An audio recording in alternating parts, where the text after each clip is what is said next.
প্ৰিয় দৰ্শক, মোৰ পিছফালে স্ক্ৰীনত দেখি থকাখন হ'ল ছায়েন্স চিটি। গুৱাহাটীৰ সমীপৰ সোণাপুৰ টেপেচিয়াত প্ৰাৰম্ভিক পৰ্যায়ত ৩০০ কোটি টকা ব্যয়েৰে নিৰ্মাণ কৰা হৈছে সুদৃশ্য ছায়েন্স চিটিখন। আৰু এই ছায়েন্স চিটিখন কেৱল অসমৰ বাবে গৌৰৱৰ নহয়, সমগ্ৰ উত্তৰ পূৰ্বাঞ্চলৰ কাৰণে গৌৰৱৰ বিষয়। কাৰণ বিজ্ঞান আৰু প্ৰযুক্তিৰ ক্ষেত্ৰখনত অভূতপূৰ্ব অৱদান আগবঢ়াই এই ছায়েন্স চিটিখন নিৰ্মাণ কৰা হৈছে। কিন্তু অতি দুখ লগা আৰু পৰিতাপৰ কথা এয়াই যে এই ছায়েন্স চিটিখন বান্দৰৰ হাতত নাৰিকলটো যেন হৈ পৰিছে। এইকাৰণে কৈছো, কালি অৰ্থাৎ শুকুৰবাৰে আমাৰ সতীৰ্থ সাংবাদিক বন্ধু প্ৰাঞ্জল মজুমদাৰ আৰু আমি বিশেষ ভ্ৰমণসূচী লৈ সেইফালে গৈছিলো আৰু পৰিদৰ্শন কৰিছিলো ছায়েন্স চিটি। টিকট ঠিকেই ল'লে, প্ৰৱেশত 50 টকা আৰু ভিতৰত 50 টকাকে টিকট লৈ বিভিন্ন অনুষ্ঠান আপুনি চাব গ'লে চব ঠিকে আছে, পৰিপাটি চব ঠিকে আছে। কিন্তু দুখ লগা কথাটো হ'ল, যিয়ে যেনেকৈ মন যায় তেনেকৈ ব্যৱহাৰ কৰিছে তাৰ বস্তুবোৰ, আৰু যাৰ বাবে বেছিভাগ বস্তুৱে বিকল হৈছে। মানে এনেকুৱা, আমাৰ যে চুইচ বৰ্ড থাকে, যোনে যেনেকৈ মন যায় যে টিপি যায় চুইচ বৰ্ড, ঠিক তেনেকৈ তাৰ বিভিন্ন ধৰণৰ বুটামবোৰ টিপি আছে। গাইডৰ ব্যৱস্থা নাই।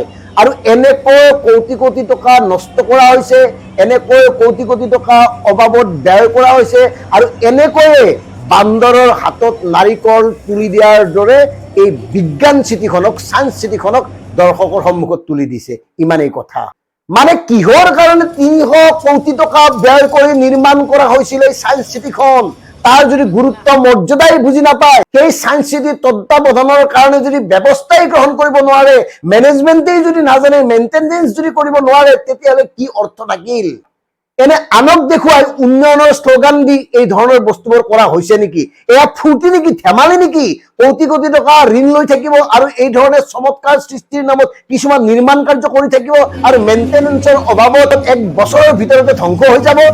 এই ছায়েন্স চিটিখন এই বছৰৰ 10 মাৰ্চ, 3 মাহ হ'ল, 10 মাৰ্চত মুকলি কৰিছিল, আৰু মুকলিৰ 3 মাহৰ পিছতে 10টাতকৈও অধিক চুইচ বিকল হৈ আছে। কিছুমান বস্তু নচলে, কাম নকৰা হৈ গৈছে। কিয়?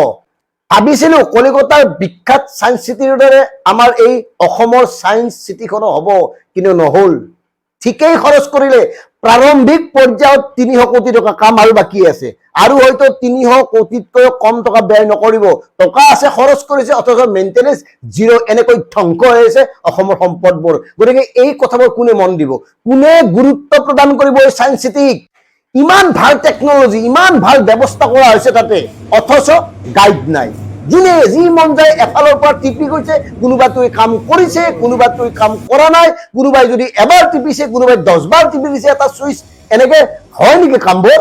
কোনটো বিষয় কি বুজাবৰ কাৰণে কোনো মানুহ তাত নাই। চিকিউৰিটি অকল বহি আছে নিজৰ নিজৰ জাগাত। কি কৰিব তেওঁলোকে একো নাজানে। আমাক কৈছে আমি কি কৰিম, আমিতো একো নাজানো, আমি বহিয়ে থাকিব পাৰো। বুজোৱা মানুহ তাত নিয়োগ কৰা হৈছে, কিন্তু তেওঁলোক নাযায়, দৰ্শকক এৰি দিছে, যি মন যায় তাকে কৰা। এনেকৈ চলি আছে ব্যয়বহুল ছায়েন্স চিটি। প্ৰায় 250 বিঘা মাটি সামৰি নিৰ্মাণ কৰা হৈছে এই ছায়েন্স চিটিখন। সুদীৰ্ঘ পৰিকল্পনাৰ অন্তত নিৰ্মাণ হৈ উঠা এই ছায়েন্স চিটিখনৰ ভিতৰত গৈ আমি খুব দুখ অনুভৱ কৰিছো, দুখ লাগিছে, আমি হতাশ হৈছো। এয়াই নেকি অসম? এনেকে আহে নেকি অসমৰ টকা? এয়াই নেকি বিজ্ঞান প্ৰযুক্তিৰ প্ৰতি সাধাৰণ মানুহক আকৰ্ষণ কৰাৰ ব্যৱস্থা? এয়াই নেকি আপোনালোকৰ বিজ্ঞান মনস্কতা? দেখাক দেখি কৰি এনেকে কাম নচলে, এনেকে দেশৰ ৰাজ্যৰ উন্নয়ন নহয়। গতিকে এই দায়িত্বত থকা বিষয়াসকল, বিভাগীয় মন্ত্ৰীসকল, মুখ্যমন্ত্ৰী ডাঙৰীয়া, বিষয়বোৰ গুৰুত্ব সহকাৰে গ্ৰহণ কৰক। উত্তৰ পূবৰ কাৰণে এক খুব সুন্দৰ অনুষ্ঠান, বৃহৎ অনুষ্ঠান আছিল এই ছায়েন্স চিটি। উত্তৰ পূবৰ ছাত্ৰ ছাত্ৰীসকলৰ কাৰণে অন্যতম আকৰ্ষণৰ স্থলী হৈ পৰিছিল এই ছায়েন্স চিটি। আমি যেতিয়া ছায়েন্স চিটিলৈ গৈছিলো, তাত সমাগম হৈছিল যথেষ্ট সংখ্যক ছাত্ৰ ছাত্ৰীৰ, কিন্তু মানুহ নাই। সেইকাৰণে যাৰ যি মন যায় তাকেই কৰিছে, সেয়াই টিপি দিছে। কণ কণ ল'ৰা ছোৱালী দৌৰি আছে, যেন খেলনা সামগ্ৰীয়ে তেনেকে ব্যৱহাৰ কৰি আছে। আৰু আচৰিত কথা, এই বিশাল ছায়েন্স চিটিত কোনো নিৰ্দেশনা পথ নাই। কোনফালেদি কলৈ যাব লাগিব, কোনো ধৰণৰ নিৰ্দেশনা প্ৰতীক নাই। আপুনি সুধি সুধি গৈ থাকিব লাগিব। আৰু তাত যি অত্যাধুনিক অমনি থিয়েটাৰটো আছে, তাত সম্পূৰ্ণ আন্ধাৰ নহয়, ওপৰৰ খিৰিকীয়েদি পোহৰ সোমাই থাকে। আৰু তাতেই প্ৰদৰ্শন কৰা হয় লাচিত বৰফুকনৰ জীৱন, তাতেই প্ৰদৰ্শন কৰা হয় অসমৰ ৭ম পুৰুষীয়া মুখা শিল্পৰ কথা। অথচ ভালকে এন্ধাৰ হৈ নুঠে ৰুমটো। এনেকৈ চলি আছে শ শ কোটি টকীয়া এই ছায়েন্স চিটি। আশা কৰিম কথাখিনি গুৰুত্ব সহকাৰে গ্ৰহণ কৰিব আৰু বিশেষকৈ মেইনটেনেন্সৰ ক্ষেত্ৰত গুৰুত্ব দিয়ক। এনেই দেখাত দেখি নিৰ্মাণ কৰিলে নহয়, তাক কেনেকে প্ৰতিপাল কৰিব লাগে এই কথাটো প্ৰথমতে জানি লোৱা উচিত।